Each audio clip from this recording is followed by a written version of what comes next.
Rhett, Coach Malzahn said last night that y'all are going to evaluate every series, every play, basically. Is that process ongoing? Yeah. Or has it been done? I mean, yeah, obviously we spent the whole day doing that. We'll continue to spend the week evaluating everybody, everything. Do whatever we can to put the best guys on the field to give us a chance to win on Saturday. What have you seen? Have you seen something that says, okay, this is a problem, or this is why this is happening? Or You know, obviously it is what it is. We got whipped yesterday. I mean, I think everybody can see that in all facets, in all areas of the game. And we got our tail kicked. And, you know, that happens. Give them credit. They whipped us. And there's a lot of things that, you know, we got to spend time working on to get better. It's everybody, the whole collective offense. We got a lot of work to do to get better. And that's our charge to get ready for Saturday. Do you believe when you get to Saturday that Jeremy Johnson will be the starter at quarterback? Yeah, I mean, he's our starter right now, and I believe that come Saturday, the guys we put out there are going to play hard. They're going to play fast. They're going to represent Auburn the right way. Was there any discussion during the game or halftime about putting Sean White in just to get him some experience at all, especially when the game was out of hand? You know, we were playing so poorly. We were really focused on trying to score points, and you know, we were able to do that a little bit in the second half. You know, our biggest thing right now is, again, we didn't have a lot of explosive plays. We're still turning the football over, and you know, those things lead to not really being able to get any rhythm, and that's why I don't think you've seen a lot of consistency in any area. Have you seen this from Jeremy in practice? Have you seen, you know, just the mistakes you can't explain, or is it just popping up on game day? He practiced well last week. Fully expected him to play well. Fully expected us to play well. Didn't happen. You know, we got a young team. I don't know if playing in a hostile environment the first time had anything to do with it. I have no idea. But all I know is we didn't play very well. They had a lot to do with it. And, you know, we got our work cut out for us to get better so we can go win a ball game this weekend. How frustrating is that as a coach when there are certain things you just can't explain when you're trying to fix things? I'm not saying we can't explain anything. It's frustrating when you lose. It's frustrating when you play a team that you have a lot of respect for. You think they're a great opponent, but you also feel like you have the ability to compete very well with them, and you don't. And but that's life. Just told the guys that after practice, hey, life, things happen where you get your tail kicked, and there's one or two ways you go afterwards. How you going to respond? And that's our job this week as coaches, to get our guys ready to respond on Saturday. And that's the only thing we can do something about right now. Saturday, we know a lot of things that we got to work on from a schematic standpoint. I'm not going to sit up here and give you a long list of it, but we got a lot of work to do. Right, it looked like there was a confrontation between you, or at least a conversation between you and Jeremy about the gloves or something during the CBS broadcast? There was no confrontation ever. Make that very clear. It was really hot out there. It was sweaty. A few balls had slipped out of his hands. He had played a series with some gloves on. That series didn't go any better than the others, so I just took the glove off and said we're going to play like we always play. That's about it. Right, you and Gus both said during the offseason that this is obviously as a player that you spent 2+ years with, and he could have gone elsewhere, but you know, he waited his turn, and that was the big part of it. And now he gets here, and in the first game it's pressing, and the other things, some misread issues. And after the game yesterday, asking, you know, if they made a change, and how did you act? And he says he has no reaction, wouldn't be upset if he lost the job after 3 weeks, after waiting for 2 years. This almost sounds like someone who's mentally defeated a little bit, that this is clearly affecting him mentally in some capacity. If he's almost content with losing the job after just 3 weeks, or wouldn't have a reaction to it. I wasn't aware of that quote, so that's news to me. How much do you view this as a mental thing as opposed to a physical thing right now for him? Probably some of both. As far as the offensive line goes, Rhett, how do you feel about the blocking up front? Do you feel like it's satisfactory or anywhere near that? You know, we still did some good things in the run game. Again, we weren't out there for a lot of plays, and that's on us, not sustaining drives. But we did some good things. We got some good movement at times in the run game. You know, there was a couple times we could have pass protected a little better, but for the most part, it was a solid performance. But it wasn't good enough to win, obviously. So. Rhett, is it important in your mind to settle on a go-to running back? Yes and no. I mean, I think all those guys do a lot of good things, but we, just as in general, as an offense, we need to get some consistency. And so that's something that we're looking at. As Coach said, we'll look at everyone, we'll reevaluate everyone, look at all facets of what we're doing, And we'll make decisions, and sometimes you don't make decisions based on someone not doing a good job. You just make decisions based on what you think's best for the team and for the unit. And whatever we think we need to do this week to get some consistency, to get some rhythm, to get some productivity, that's what we'll do. Is there a point where you say about the quarterback situation, okay, it's not getting any better, we have to make a change? There's always a point at every position. And like I said, I think he said, this week we're reevaluating everybody. And you got to compete every day. I mean, we got good players on this team. We got good players that are playing in other positions. Everybody's got to compete.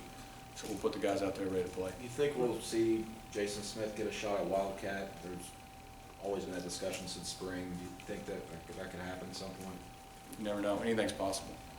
Right, I guess that's one of the things about yesterday was that the timing was off the passing game. He said that had nothing to do with LSU. He just said that was Johnson and the receivers not having chemistry. I mean, what do you cite as a reason for that? Yeah, we didn't throw and catch the ball very well at all. We didn't throw and catch it very well. And poor execution. I mean, we didn't throw and catch it very well. It's that obvious. So, and that's not to not take anything away from them, but they had a simple plan. They got good players. They put them on the field. They let them play. They didn't run any defenses or any schemes or any blitzes we had never seen before. They just ran their defense better than we ran our offense. Pretty plain and simple. Right, without execution or the mental aspect of Jeremy and all that, just schematically, trying to understand for identity purposes, just what you guys are trying to do with Jeremy, because there's supposed to be more passing, and you go back to 13, and when the first 4 games it was one style of offense, then obviously you guys made that change to the zone read. If you're going to stick with the zone read, but Jeremy's not doing a lot of running, why stick with it? Or, you know, like I said, if he's not fit for that, why stick with that? Or why not go back to what you were doing those first 3-4 games of 13 with him at this point, if you were trying to pass with him more? Right. Again, I think it's not a bad question. We're in an ongoing process of adapting to the guys we have. And it comes with the territory. Everybody wants to focus on the quarterback. Obviously, I think everybody saw he didn't play his best game yesterday. And he knows there's a lot of responsibility on him for that. But there's 10 other guys on the field with him.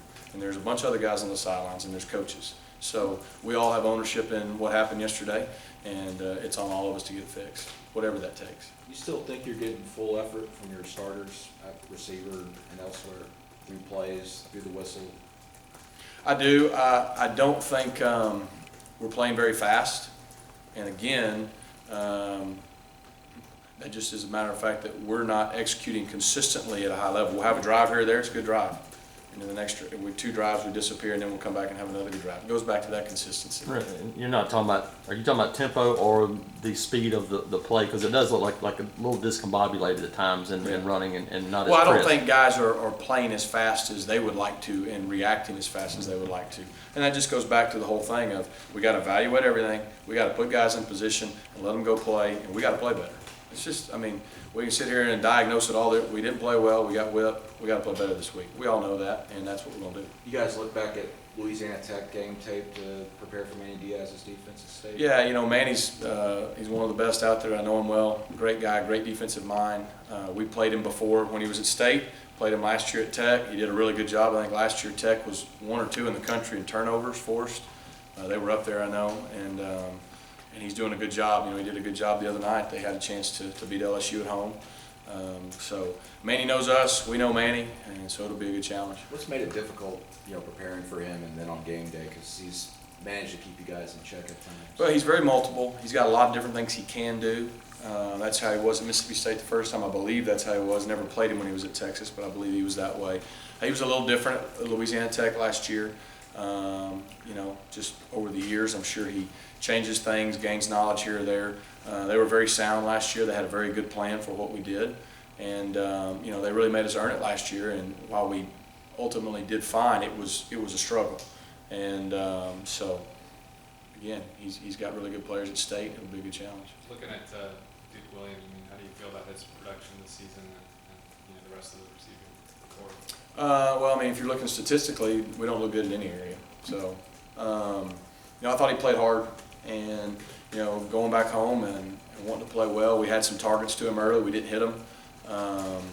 And I was really proud of kind of his attitude and how he kept playing, fighting, blocking, whatever he had to do. He got a couple catches late. But it'd been real easy, you know, in a frustrating moment to not do that. And he did a great job of competing and fighting to the end. And we got to get him and everybody, involved. And again, when we get some consistency going, everybody will be happier. You like the way Kerryon Johnson reacted when he got his chance out there? I do. I thought he was tough. You can tell he's healthy. He's full speed. For a young guy, the moment wasn't too big for him. He was really competing. He was fighting hard. He's a guy that with the ball in his hands can make things happen. So that was really good to see. Big bright spot. If you were happy with the way he was producing, why not just leave him in the number one spot and just let him finish out the game like that? It helped me again. Rock was getting carries, and then We were happy with the way Rock was producing. okay. I mean, Rock was making yards. Rock was running the ball well. Is Stanton true that a young player might get a little more playing time as we go along? Stanton was a guy who played the most, he's played, and did some really good things. Gave us a few explosive plays. He can really run, had a big third down catch conversion, and I liked what I saw out of him. So, yeah, he's someone that, from that game has earned an opportunity to compete and play more. Is Javon fully healthy? Is he still kind of banged up and only 2 carries?